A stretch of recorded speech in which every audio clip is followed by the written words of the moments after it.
Hi sweeties, how are you doing? Welcome to Naya Sim. If this is your first time of coming across this channel, sweetheart, kindly smash that subscribe button, turn on the notification so you get notified each time I upload, and please give this video a thumb up. I appreciate you all, and I want to say a very big thank you to every one of you for always coming back to watch my videos and subscribing. You all are super awesome. So today we'll be checking out something that got my attention.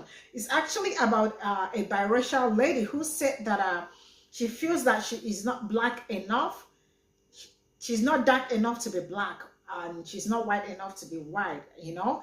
And the truth is that she looks so white. It's just a braid that she is wearing that will kind of make you feel like, oh, yo, but she's in kind of mix or something. But she is very white, and people are not finding that statement funny. Some we're like trying to educate her, and so we're like trying to be nice to her, and some were not like nice. Some were like, trying to show her experiments and all that, to really let her know what she is and all that. You know what? Stay glued to the screen. Do not click away. Let me roll the clip, and then do not forget to let me know what you all think in the comment section. So let me roll the clip. Bro, when I say mixed people can never win, this is what I mean. You're never black enough for the black people. You're never white enough for the white people. Everybody always wants to call you the opposite race. To black girls, I'm white. To white girls, I'm black. Like, I just don't understand why everybody has such a problem with my race and what I am. Like, keep your opinions over there type shit. Like, my dad is black. My father is 100% black. My mother is 100% white. I have a genetic disorder that makes me white as fuck with green eyes, okay? Like, go educate yourselves, okay? That's all I'm saying. Have a good day. Have the day you deserve, babe. You know what?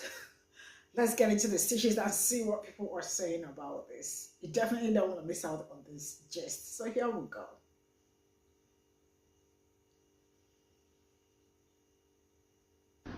Oh, the struggles of being light-skinned.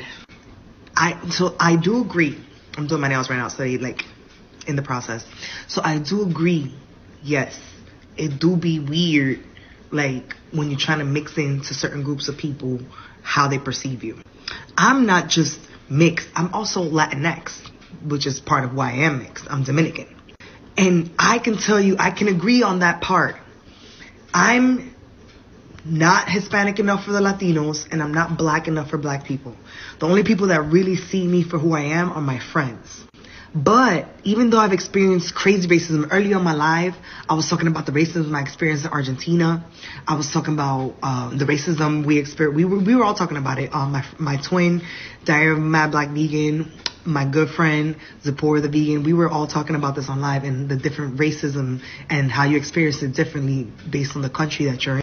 But no amount of prejudice or discrimination to a light-skinned person, to a mixed person, can compare to being inescapably black.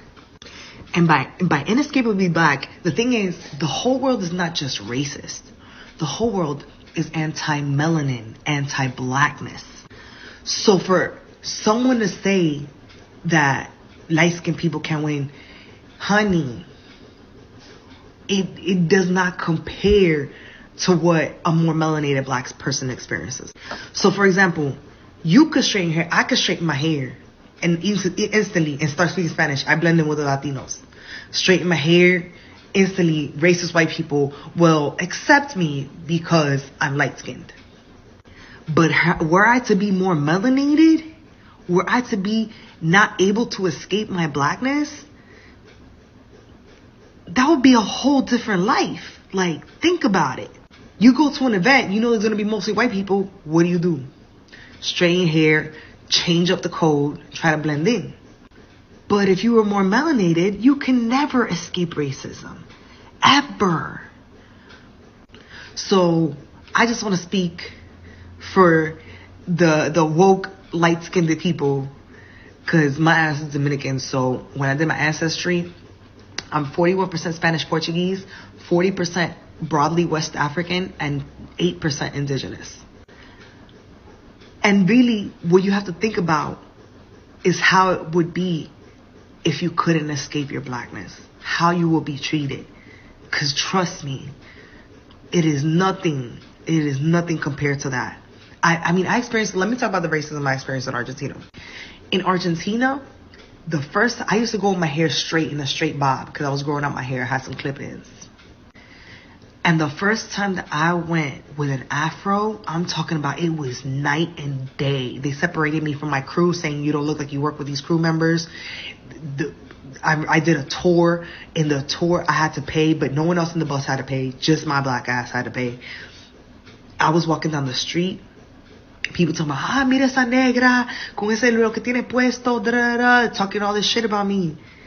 Like as if I don't understand them, because they just assumed they saw my afro, they saw the blackness in me, and they assumed that I don't speak Spanish.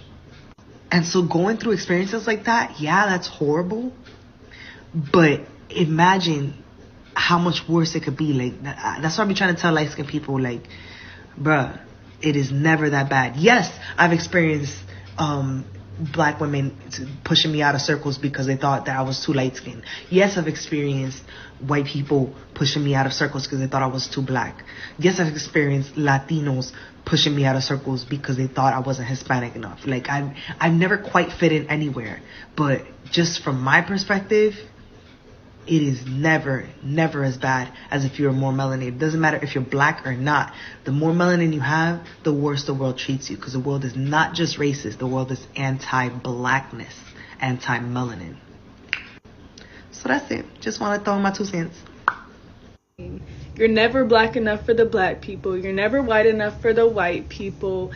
All right, you seem like a very cool person. I'm not getting on you personally, but on behalf of the black community, I'm about to explain to you why this happens. See, black mixed with white is mixed, but a lot of mixed kids neglect their black side in favor of their white side because they have realized and associated whiteness with privilege. Okay, and around middle school or high school, they have this epiphany and realize that white supremacy is an all-exclusive club. There are no mixed people allowed in this white supremacist club. So what they try to do is they try to run back to black people like they were Amy Winehouse, and that's not how this works either. And also, a lot of biracial women realize that they have a lot of privilege when it comes to black men because black men worship mixed women over their own women. And also, a lot of mixed dudes are seen as effeminate or soft, so they have something to prove. When it comes to black men, they have to prove how tough they are. So I really hope that explains to you why.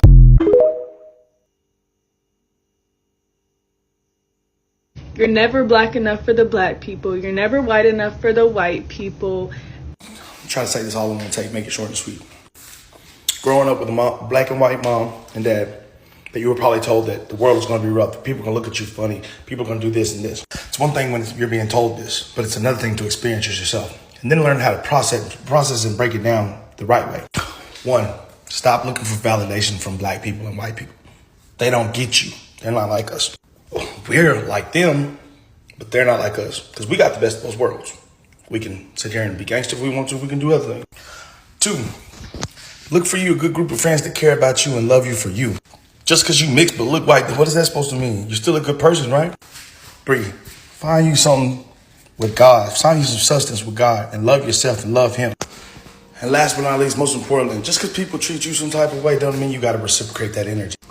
And I would stop looking in the comment section because these people are ruthless. I'm going to say this and I'm just leave it in the air. If you agree, you agree. If you don't, then you don't. But I don't believe mixed people are white and I don't believe mixed people are black. They are mixed people, mixed race people. So I don't believe that they should be able to claim themselves or as white or claim themselves as black. Black people are black people. Yes, we are mixed with something. We don't know where we came from. Well, I don't know where I came from. But white people know that they have 50% white and 50% black or whatever you have. And I feel like black people have their own struggles that we go through. White people have their own struggles that they go through, and mixed people have their own struggles that they go through. So instead of trying to fit into a category that doesn't welcome you, why don't you fit into your own category as mixed people instead of trying to be something that you're not? You're not white, you're not black, you're mixed. And I have no hate towards mixed people. I was just thinking that to myself because, like, why try to fit in a shoebox that you don't fit in? You know what I mean? But I'm not saying you're not welcome. Like, you can learn about your black side, you can learn about your white side, but you're not black and you're not white, you're mixed. You know what I mean? And this is what I mean. You're never black enough for the black people. You're never white enough for the white. It's probably because you're not black or white. You're mixed. Mixed people. Just be mixed. Stop trying to get in everyone else's group. Bro, when I say mixed people can never win, this is what I mean.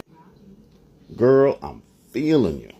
I'm an OG mulatto. I've been this way. I've been me since 1979. Way before it was popular for white women to be dating black men. That's just being real. When I was little, I used to have like really curly hair. They would say, "Oh, you got the good hair." People used to think I was Puerto Rican, speaking Spanish to me all the time. Hilarious. And then brothers would be like, "Man, you don't know the struggle, man. You don't know what it's like, man. You light skinned." Dude, I get pulled over for being Mexican, black. Since 9/11, I've been Arab. It is what it is. Even when it busts down the way I speak proper. So black folks would be like, "Oh, you just speak proper. You whitewashed." I'm like, man, my grandmother, my dad's mother, black woman, said to me, all my other cousins, you got to be intelligent. You got to speak English and sound intelligent if you want to be respected in this world. You got to work hard. You ain't no victim. You got to work hard. God rest her soul. She's a good woman. I remember back in the day, too, we used to go to church. Black women be looking at my mama like, Then they turn around and look at us.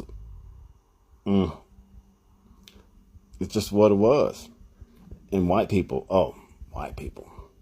sometimes they're being polite. "Oh, yeah, you're just pretty. They're so beautiful."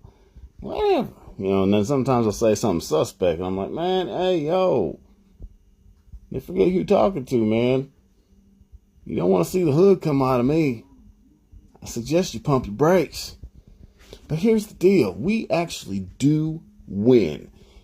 This is what I do.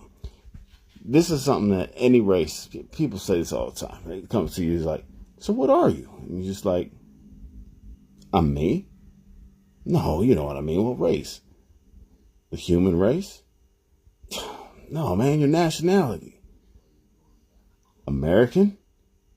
Lived here all my life. They don't know how to respond. They're speechless. I know what they're trying to say, but I'm not going to give it to them.